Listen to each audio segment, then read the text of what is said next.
Hey everyone, it is Shaun with PushTalk. We are back in 2023, and we have a very special guest with us today, Miss Betty Maddox. She's going to be telling us more about her program called GRIEVE, and we'll be talking to her more about her program and what it is they do. So stay tuned after this promo video. Since bursting onto the scene in 2016, you have been a drum major for justice. Black Push, y'all doing it. My claim to fame is that I know Shaun Smith. I am pleased to see young people do what these young people are doing. When am I gonna stop? We won't stop. And that's why I'm proud to be associated with Black Push. Black Push. Black Push. Black Push. Because you keep on pushing. You are helping to bend the moral arc of our universe toward justice.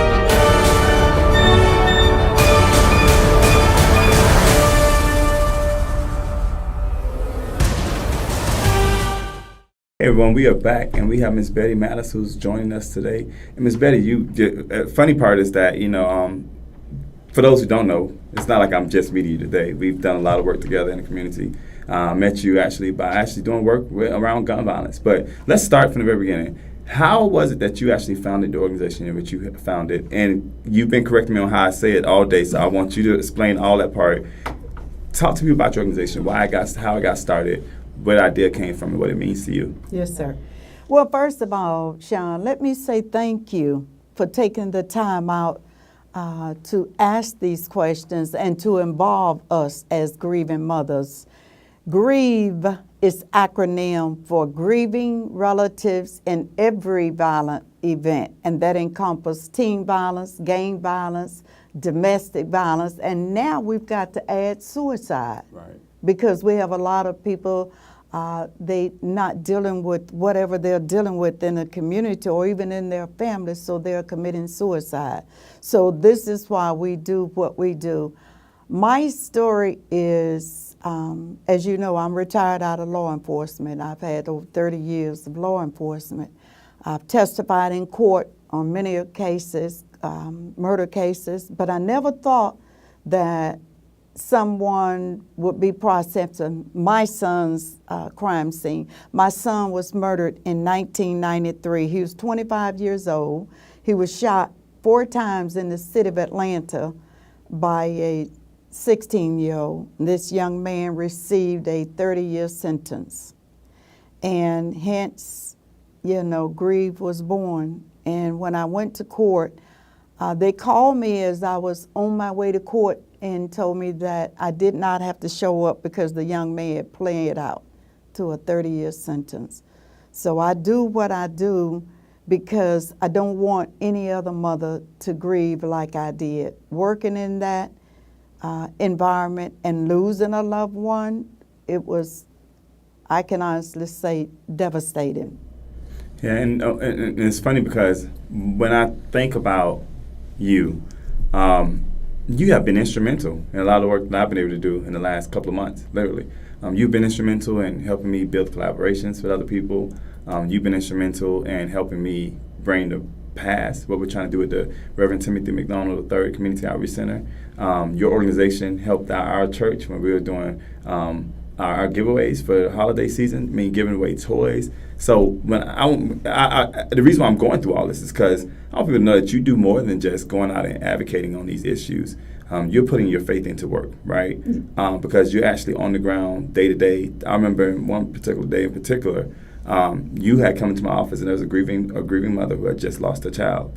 And you looked at me and you asked me, you said, can I just hug her and can I talk to her for a second? And I said, absolutely. Because you can relate to them in a totally different way than I can relate to them because you understand. So tell us, what has that journey been like for you? It's been very hard because on that day, I literally felt that mother's heartbeat. I could feel her heart, beating neck. That's how close I was with my mask on. And but to embrace somebody, especially a mother, we have to understand that we are the second self of God. Had it not been for us, you all wouldn't be here. So to lose a child is devastating for a mother, because we give birth, to our children, but we never think that that we will outlive our children. So it's been a journey, sir, and we got to continue on it.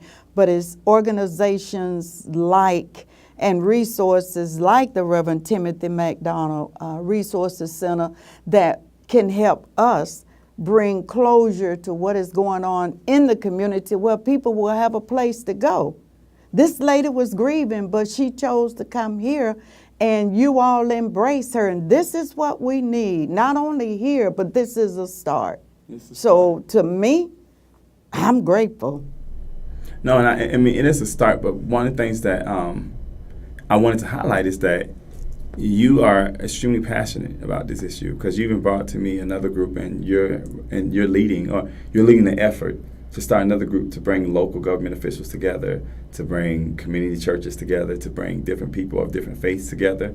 And you have been extremely passionate in those meetings. I've been in those meetings with you about this issue is not just black or white for me, and I know we agree on this part, but I want to state it, and I want you to go more in detail. This issue, gun violence, is not an issue that's black or white for me.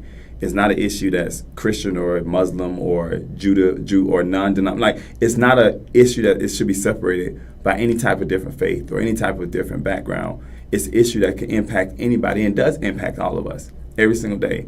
Why is it so important that for those who are out here advocating against gun violence, that we advocate and we do it in a way to which we understand that it has to be a big tent?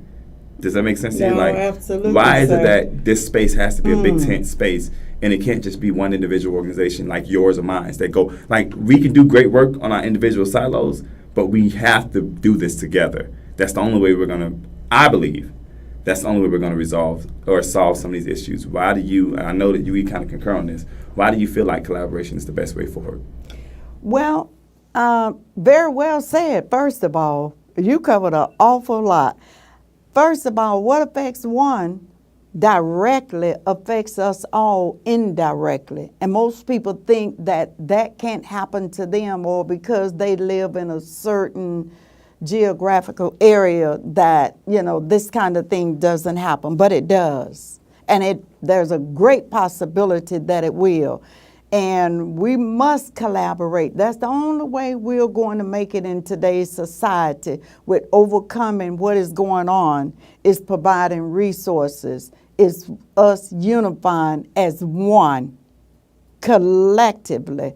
We've got to do it with compassion. We got to do it with collaboration and consistency. So having the resource center here to address the issues and letting people know, see, we got to be educated, first of all. The community has to be educated. Bringing everybody together, that's the only way we're going to overcome, and being honest and addressing the issues. Sometimes we got to ask the hard questions, and we need all hands on deck, because if it haven't happened to you, keep on living. It becomes a reality. Funny thing, and I remember this morning, we try to have moments with our team where we kind of reground ourselves, is I think is the way of putting it. And we did a regrounding moment this morning. I felt the need to do it to kind of remind us of why we fight in this fight. And I tell this story without mentioning name. There was one particular mother who came to my spirit this morning, and there's a song she had sung at his funeral that came to my spirit this morning. And I know the song. I never really paid attention to the words of the song. The harmony of it was always catchy to me. But I had, this morning, I had a moment where I literally took the words, and I wanted to see the words. And I wanted my team to see the words and understand where this mom's pain was coming from. And how, you wake up in the morning, like you said something earlier, that you never think that you're going to outlive your children, right? You wake up in the morning where you're used to waking your children up to go to school in the morning. You're used to waking them up and saying, hey, I gave you that 5-minute wake up. Now you about to miss the shower, but breakfast is going. You're used to that fighting, right, with that teen early in the morning, because of the fact that they're not anxious to get up in the morning, right? Right. But the thing is, though, one of the things that I find interesting is that we talk so much about young people dying of gun violence, right? Gun violence is just a straight out problem. It's just a straight out problem. And your son was not a kid when he was killed. Your son, how old was he when he passed away? 25, right? So when we think about that, right, when we talk about those kind of issues, we talk about group collaboration, what has been some of the biggest problems you found when it comes to bringing people together around issues, when it comes to things that your organization is trying to go out and fight for? What have been some of the biggest issues, challenges for you? Well, I think the most issue that we've dealt with is resources, trying to get grants, because my organization has been in effect since 2010, and we applied for the American Rescue Plan grant, but I received a letter and said that I didn't qualify. Why not? And we got boots on the ground. First of all, we got to have monetary resources, because we help bury some of the families. We can't carry the whole load, but we can buy the underclothes, because these family members have to be completely dressed. Right. We can provide resources to help them print the programs, whatever it is, we help them with. So providing monetary resources, a lot of these families are dealing with trauma, issues, seeing their loved one shot down. And that's why it's important that we have mental health programs in the resource center, whereas they can go, because these families are dealing with trauma, unmet trauma. And that's why a lot of the young people retaliate. But having the resources in our community where we can go and get the resources, and they don't have to worry about where am I going to get the money. That I think that's, and let me say this real quick, and I have to be honest, bringing the faith-based community together, that's what we're going to have to do, because the churches should be a place of refuge. And the ministers now, I don't, and no disrespect to nobody intended, I don't see the ministers out there when these shootings happen embracing these families, or at the press conference, or standing with some of the family members. I think we got to let people know that they're not alone when these things happening, when these things are happening in our community. Thirdly, is holding people accountable, holding law enforcement accountable. Because we look to law enforcement to protect and serve us, not to kill us. Right. So we got to address the hard issues that we're dealing with in the community. Case in point, real quick, there, Mr. Tyree Nichols, if I'm not mistaken, that was killed in Memphis, Tennessee over the weekend. He was killed by 5 black police officers.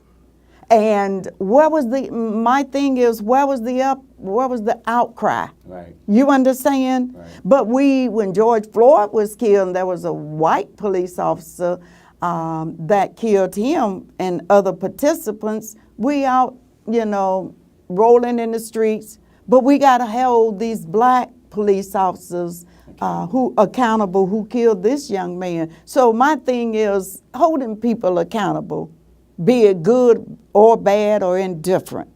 So we're dealing with, as grieving mothers, we're dealing with the whole lot, and we need help like what you all are doing, bringing us collectively together and educating the public what's out there. And the one thing I want to make, so the reason why I like this podcast is it gives us the opportunity to have a blunt conversation, right? Yes, sir. And you mentioned something earlier, I think it was point 2. You said we have to get clergy back involved, right? And what do you say, so I stand on both sides of it, right? I stand on both sides of it because I hear what clergy says behind the scenes, that we are doing what we need to do, right? And I think that, I understand, right? There's a lot of clergy people out here, and I hate that we lop clergy into one big basket, because there's a lot of great pastors out here doing a lot of great work when it comes down to these issues. My pastor is one of them. Reverend Timothy McDonald opened up his church and with a lot of heat, right? But he doesn't mind doing so because he understands the importance of this need. So I'm cautious. I'm cautious when I talk about clergy because at the same time, we also have to remember that these are people too, right? Where that I think we paint this expectation that clergy is supposed to be somehow superheroes from the perspective that they're supposed to be above pain. They're supposed to be above feeling grief. They're supposed to be above feeling all this stuff. And sometimes some pastors just don't know how to deal with it themselves because maybe they've lost a family member to gun violence. And they don't know how and they've never dealt with it, right? And if they've never dealt with it, then that's, you know what I'm saying, like they can't be any help to you because they've never dealt with it in their own family. And that's where I think that we have to start being aware of that it's not just a need that affects one person. And sometimes when we give clergy so much flack, we have to also remember that these are people just like we are.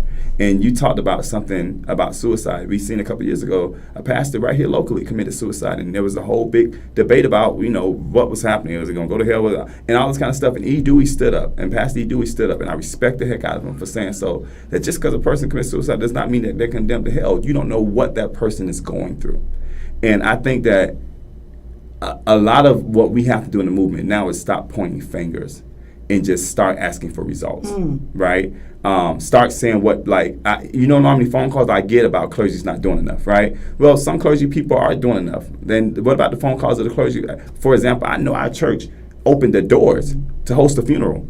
We opened our doors to families who've been impacted by gun violence. We opened our doors to bring in programs like yours and other programs to deal with mental health. So when we make the comment that churches aren't doing enough, we have to also be prepared to also understand that they're human too.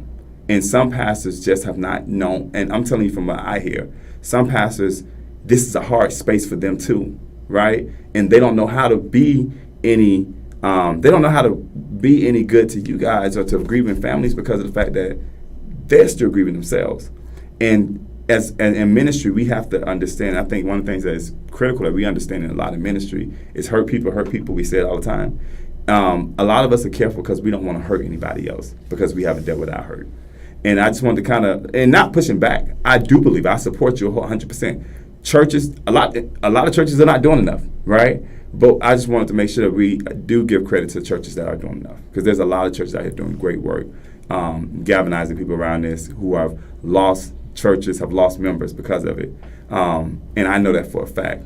And we have to, E. Dewey Smith, he does a lot of work with families. Pastor Timothy McDonald, I know I can go down a whole list of pastors. Pastor Jamal Bryant has done things, right? We all have the same calling, but also we have to be held accountable, right? And that's what your organization is doing. So 2 years from now, right? In a perfect world, if somebody was to ask Ms. Betty Maddox, where would your organization be in 2 years from now? In a perfect world, where do you see yourselves 2 years from now? I would hope that we will be national, all over America, where we will have organizations like Grieving Relatives in every violent event with resources like what they are doing here at the Reverend Timothy McDonald Resources Center set up in different cities. And it doesn't make sense to reinvent the wheel. Right. If we be the model of what you all are doing here, we can set the example and pass it on. Because like I said earlier, what affects one directly actually affects us all indirectly. Right. And another question I have for you, and I think you somewhat actually already answered this. You answered the question, what's your end goal? Like your end goal is to make sure that you're a resource for these families, right? What is the end goal for your organization? I think if I had to say, the end goal would be is providing what the families need to know that they're not in this alone and know that there's help out there for them. And all they got to do is ask. And sometimes people don't ask. So we have to go to them and educate. That's the main thing that I advocate, is educating the public. Because a lot of people don't know what's out there. A lot of people don't know about the resource center here. Right here in their own community, they're grieving and knowing across the street there's help. Yeah, and I, before we go into the last question about how people can contact you, this is a true story. There was a guy I was working with last year, and he had went to court with somebody who had a mental health challenge. And the judge was getting ready in this city. This judge was getting ready in Cobb County to send this person back to jail. And this guy actually went in, he was like, why are we sending him to jail when we know this guy has a disability? We know he has a mental health condition. He was like, do you even know? And this is the part that drives me crazy. He said, Your Honor, there's a program right across the street from this courthouse that I can get him in, and we can get him evaluated. If I'm able to do that today, can you hold off until we get him evaluated? The judge did not even know that there was a program for mental health right across the street from the courthouse in which they were about to send somebody to jail from. Right? They'd rather have sent this person to jail knowing that the jail system was not capable of handling their mental health need. And they end up getting the person into the facility, end up getting them evaluated, end up coming back that the person was schizophrenic and bipolar or something like that. And the judge ended up sentencing them to a program there. But it was, once again, right across the street. And if it had not been for that one person who showed up in the courtroom that particular day, that person would have ended up going to jail and probably still be sitting there today, because we know that the system is not, it's not, a lot of people can't afford to get out. A lot of people don't have money to work their way through the system, right? But imagine that. And when you talk about we have to share resources, I think that's extremely important. So for people who need resources from your organization, tell us, and this is probably my happiest question, because some of these are going to pinpoint right back to where I work at myself. But tell them how they can get a hold of you. First of all, let me say, on behalf of all the grieving mothers everywhere, all over the world, I want to say thank you, because that, with us pulling together and educating each other, the Bible says, how can they know unless they have a teacher? And how can they have a teacher unless one is sent? So I want to say, on behalf of Black Push and other organizations here at this center, I thank you. And the way that they can get in touch with grieving relatives is www.grievingrelatives.org, or they can email us at GRIEVE, GRIEVE _families at EPBFI.com. Or they can call me at 470-885-9524. Okay, and we will make sure also too, before you add in there, sure, everything that you just mentioned, we'll make sure that's actually tagged into this video so that they will have it. So if you didn't catch that, please pay attention to the bottom of the tag, and there's some additional information you want to give them as well. Well, I just want to say,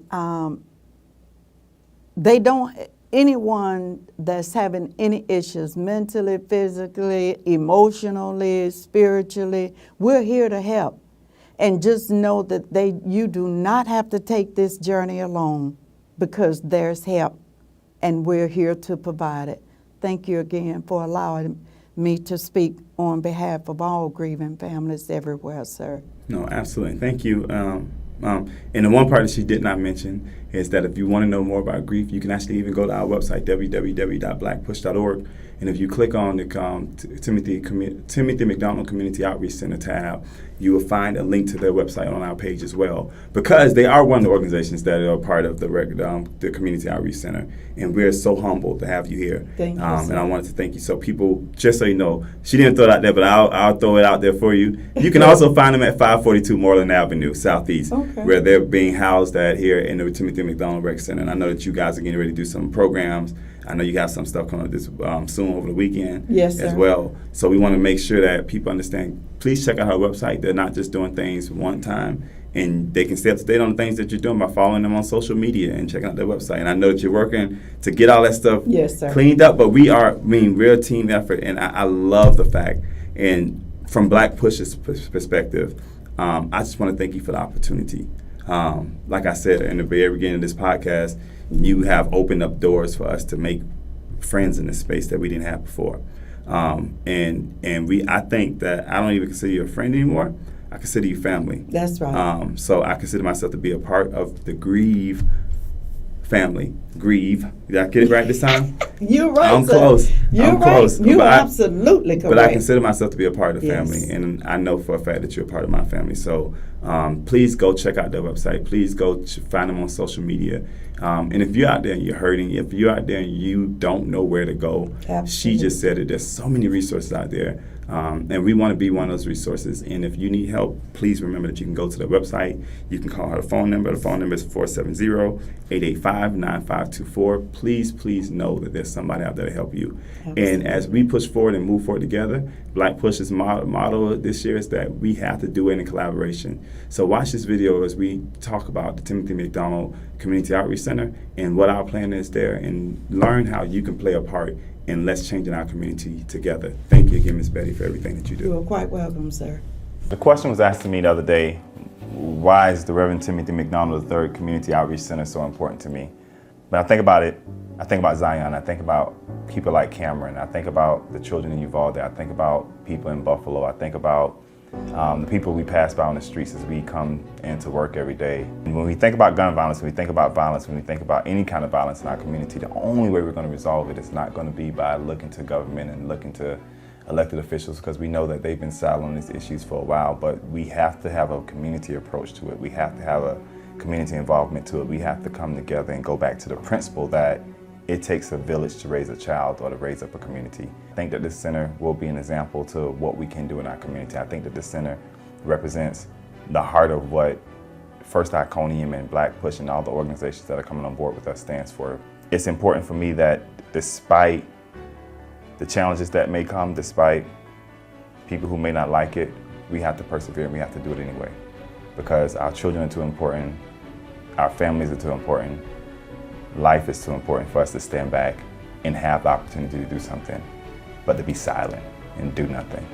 So if you're tired of being silent to kids being killed on the street, if you're tired of being silent to people not having access to just a simple job, if you're tired of being silent on people not having the education to be able to get a job that pays them more than $7.25 an hour, if you're tired of being silent on people dealing with mental health issues and not having resources or not having ability to deal with those in the space besides the jail system, if you're tired of seeing people deal with conflict resolution and not know how to deal with each other or not knowing how to talk things through, then this is the place for you. And this is what this center is all about. And this is what this center will combat. So join us on the journey. Join us on the journey as we change the world and we show that we can change the world by community first.